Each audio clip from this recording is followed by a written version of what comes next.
What the hell are you doing in my car? His voice sliced through the pounding rain like a knife, low and dangerous, making my heart slam against my ribs. I froze in the front seat of the sleek black SUV, my wet clothes clinging to my skin, the scent of leather and something metallic, maybe gun oil, filling the air. Outside, the storm raged on, thunder cracking overhead as if the sky itself was furious at my mistake. I ducked in here to escape the downpour after my shift at the diner ended late. No umbrella, no ride home, just desperation driving me to seek shelter in the first unlocked vehicle I found in the dimly lit parking lot. Big mistake. Huge. I turned slowly, my hands trembling as I gripped the edge of the seat. The man standing at the driver's door was a shadow at first, rain cascading off his broad shoulders. But as lightning flashed, I saw him clearly, tall, built like he could break someone without trying, dark hair slicked back, eyes like chips of ice under heavy brows. He wasn't just angry.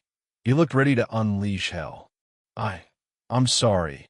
I stammered, my voice barely audible over the storm. It was pouring, and I just needed to get out of the rain for a minute. I didn't mean to. Get out. It wasn't a request.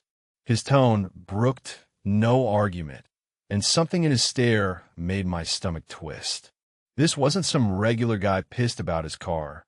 There was an edge to him, a controlled menace that screamed trouble. I scrambled to obey, fumbling with the door handle, my sneakers slipping on the wet floor mat as I tumbled out into the deluge. Water hit me like needles, soaking through my thin jacket instantly. He slammed the car door shut behind me, but instead of walking away, he grabbed my arm, not hard enough to hurt, but firm enough to make escape impossible. "You're soaked," he said, his voice softening just a fraction, though his grip didn't. Up close, he smelled like expensive cologne mixed with rain, and his face was all sharp angles, a faint scar running along his jaw. "Where's your ride? You live around here?" I shook my head, shivering violently now. The truth was, I didn't have a ride. My crappy old car had died weeks ago, and with rent due and my boss docking my pay for being late again, I was scraping by on tips from the diner. My ex, Jake, had left me high and dry after I told him about the baby. Yes, surprise, I was pregnant, 6 weeks along, and terrified. No family to turn to, just me against the world in this godforsaken city. I walked. It's not far. He studied me for a long moment, rain dripping from his lashes, then muttered something under his breath that sounded Italian. Before I could react, he opened the passenger door again. "Get in. I'll drive you."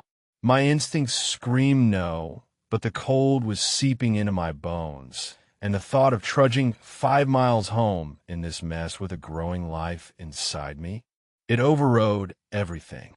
I hesitated, then slid back in, buckling up as he rounded the car and took the wheel. The engine roared to life, powerful and smooth, and we pulled out into the storm-swept streets. Silence stretched between us, broken only by the wipers slapping rhythmically. I risked a glance at him. His hands on the wheel were steady, knuckles scarred, a gold signet ring glinting on his pinky. Mafia? No, that was crazy. But the way he drove, like he owned the road, made me wonder. "What's your name?" he asked finally, not looking at me. "Sarah. Sarah Jenkins." My teeth chattered as I answered. He nodded, eyes on the road. Dominic Russo. Just a name, but it hit me like a warning. I'd heard whispers at the diner. Russo was a name tied to the underworld, the kind of man who made problems disappear. My pulse raced. What had I done? We drove in tense quiet for what felt like hours, though it was probably minutes. The city lights blurred past, neon signs reflecting off puddles. I kept my hands in my lap, fighting the urge to bolt at the next stoplight. Dominic didn't speak again until we turned onto a winding road lined with mansions, far from my run-down apartment complex. Where do you live, Sarah? Elm Street. The east side. But he didn't turn. Instead, the SUV climbed a private drive, gates swinging open as if by magic, leading to a sprawling estate that looked like something out of a movie. Stone facade, towering columns, lights glowing from countless windows. This isn't, I started panic rising. You're in no shape to go home like this. He cut in, parking in front of the entrance. Two men in dark suits emerged from the shadows, umbrellas in hand, but Dominic waved them off. He killed the engine and faced me, his expression unreadable. You'll dry off here. Get some rest. Then we'll talk about getting you home. I wanted to argue, to demand he turn around, but exhaustion and the chill won out. One of the men, big guy with a buzz cut, opened my door, and Dominic was there, offering a hand that I took reluctantly. Inside, the foyer was a world away from my life. Marble floors gleaming under a massive chandelier, fresh flowers and vases that probably cost more than my rent. A woman in a crisp uniform appeared, housekeeper maybe, her eyes widening slightly at me, but saying nothing. Take her to a guest room, Maria, Dominic instructed. Hot bath, dry clothes. Food if she wants it. Maria nodded efficiently. This way, miss. As she led me up a grand staircase, I glanced back. Dominic was already on his phone, barking orders in that same clipped tone, his silhouette framed by the storm outside. What had I stumbled into? My hand drifted to my still flat belly, a silent promise to protect what little I had left. Little did I know, this night would change everything. If you're enjoying this story so far, hit that subscribe button and drop a comment below. Tell us where you're watching from and what time it is there. Now let's dive back in. The guest room was ridiculous. King-sized bed with silk sheets, a fireplace crackling softly, and an en-suite bathroom bigger than my entire apartment. Maria had laid out towels and a robe, along with some clothes that fit me perfectly, like they'd been waiting for someone like me. I sank into the tub, the hot water easing the ache in my muscles, but my mind raced. Dominic Russo. The name echoed in my head, pulling up fragments from overheard conversations at work. He ran things in the city, the kind of things that involved late-night deals and bodies that didn't show up in the news. And here I was, in his house, because I was dumb enough to hide in his car. After the bath, I dressed in the soft sweater and pants, then ventured downstairs, drawn by the smell of food. The kitchen was a chef's dream, stainless steel everything, but it was empty except for Dominic, leaning against the counter with a glass of amber liquid in hand. He looked up as I entered, his gaze sweeping over me, assessing. Feeling better? Yeah, thanks. I hovered in the doorway, unsure. I should go. My place isn't that far. He set the glass down, crossing his arms. Eat first. Maria made pasta. He nodded to a pot on the stove, steaming and inviting despite the knot in my stomach. I sat at the island. Accepting a bowl, he served himself. It was homemade, rich with garlic and tomatoes, and I hadn't realized how hungry I was until the first bite. We ate in silence at first, the storm still battering the windows. Finally, I couldn't hold it in. Why are you doing this? You don't know me. Dominic's fork paused midway to his mouth. You look like you needed help. Simple as that. But there was more in his eyes, a flicker of something predatory. Besides, you were in my car. That makes you my responsibility. I swallowed hard. I didn't steal anything. I swear. A ghost of a smile tugged at his lips, not reaching his eyes. I know, but out there. He jerked his head toward the dark beyond the glass. Storms like this bring out the worst. And women alone, you're a target. The way he said it sent a chill through me unrelated to the weather. My hand went instinctively to my stomach again, and his sharp eyes caught it. You okay? Fine, I lied quickly. Just tired. He didn't push, but as we finished eating, he stood. Stay the night. Guest room's yours. Marco, my driver, will take you home in the morning. I nodded, too weary to fight. Back in the room, I locked the door, though it felt pointless in a house like this. Sleep came fitfully, dreams tangled with rain and those ice-blue eyes. Morning light filtered through heavy curtains, and I woke to birdsong. The storm passed. Dressed in my still damp clothes from the night before, Maria had offered to wash them, but I wanted my own things. I headed down. Dominic was in the dining room, reading a newspaper, coffee steaming beside him. He looked up, freshly shaved, in a tailored shirt that hugged his frame. Sleep well. Okay. I shifted. I need to get to work. Shift starts at noon. He folded the paper precisely. I'll have Marco drive you. Before I could protest, his phone buzzed, and his face hardened. He answered in rapid Italian, then hung up, cursing softly. Change of plans. You're staying. What? No, I can't. Sit. His voice was steel now. He gestured to a chair, and something in his tone made me obey. Last night, after you got in my car, someone saw you. Word's out that you're with me. And in this life, that puts a target on your back. My blood ran cold. With you? I just needed shelter. He leaned forward, elbows on the table. To them, that's enough. My enemies don't ask questions. He paused, studying me. Tell me about yourself. Sarah, why were you out in that storm alone? I hesitated, then the words tumbled out. The dead-end job, the breakup, the pregnancy I hadn't planned.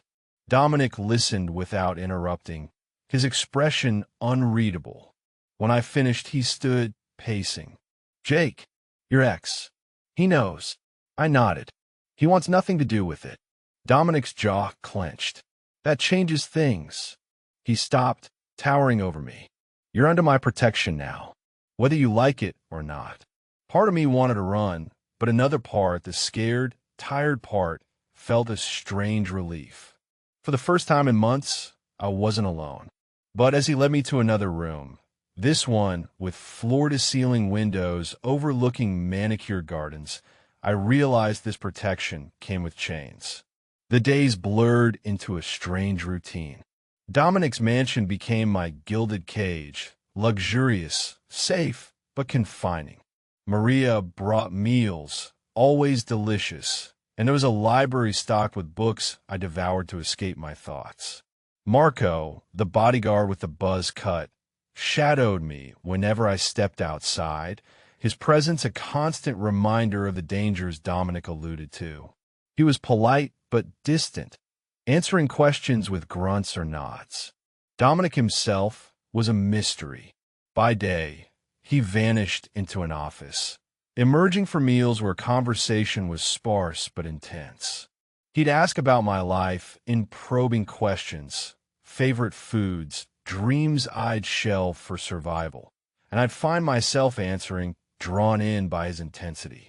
At night, I'd hear him pacing the halls, phone calls laced with threats that made my skin crawl.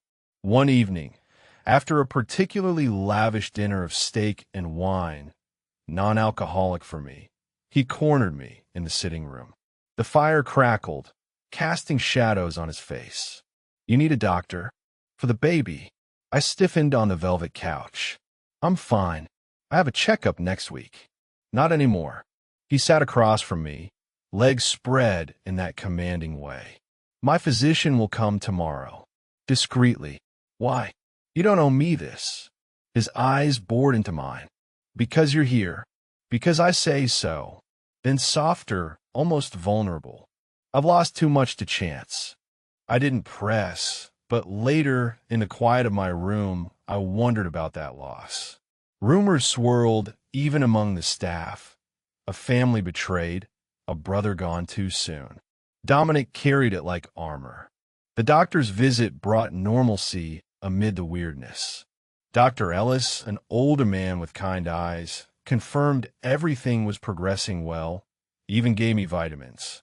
Dominic hovered outside the door, and when it was over, he drove me to the city. First time I'd left the estate. Just to get a few things, he said. clothes, whatever you need. At the mall, it was surreal. He trailed me like a shadow, men in suits nearby, eyes scanning crowds. I picked basics, jeans, tops, prenatal stuff while he watched, arms crossed. In a maternity store, as I held up a dress, he spoke low. "You'll look beautiful in that." Heat flooded my cheeks. "It's practical." He stepped closer, his breath warm on my ear. "It's more than that." His hand brushed mine, sending sparks up my arm. For a moment, the mall faded, just us in this bubble of tension. Back home, that touch lingered. I caught myself thinking about him, not as the scary mafia boss, but as the man who'd ensured my fridge was stocked with ginger tea for my nausea. Trust crept in, slow as dawn, but the outside world intruded. One night, gunshots echoed in the distance, and Dominic burst into my room, gun in hand. "Stay here. Lock the door." Heart pounding, I obeyed, barricading myself until silence returned. He came back hours later, shirt torn, a cut on his cheek. "It's handled." "What happened?" "Someone testing boundaries." "Because of you." His voice was rough, but he sat on the bed's edge, close enough I could feel his heat. "I won't let them touch you." In that moment, fear twisted into something else, gratitude, attraction. I reached out, tracing the cut. "Be careful." He caught my hand, holding it to his face. "For you?" "Always." The pull between us grew undeniable. Mornings, he'd join me for breakfast, sharing bits of his world. How he inherited the family business after his father's death, vowing never to let weakness in. "But you," he'd say, eyes darkening, "you're changing that." I challenged him too, pushing back on his control. "I'm not a possession, Dominic." His smile was rare, genuine. "No, you're a partner." As weeks passed, my belly rounded slightly, and so did my feelings. Jake called once, drunk and demanding money. Dominic took the phone, his voice ice. "She's done with you." Then he had Marco handle any further contact. Peacefully, he assured me. The threat escalated when a rival, Victor Kane, surfaced. Whispers from the staff. Kane wanted territory, saw me as leverage. Dominic's response was swift. Meetings, armed guards doubling. One night, he pulled me aside in the library, bookshelves towering like sentinels. "If things go south, there's a safe room. Code is your birthday. Why tell me now?" "Because I trust you with my life." His hands framed my face, thumbs brushing my cheeks. "And I want you in it." The kiss that followed was inevitable, fierce, claiming, yet tender. I melted into him, hands in his hair, the world narrowing to his taste, his touch.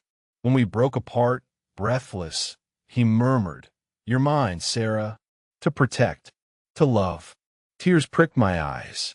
"And you're mine." The climax came on a rain-swept night, much like the one that started it all. Alarms blared. Dominic's men swarmed. Kane's crew breached the gates, bullets flying.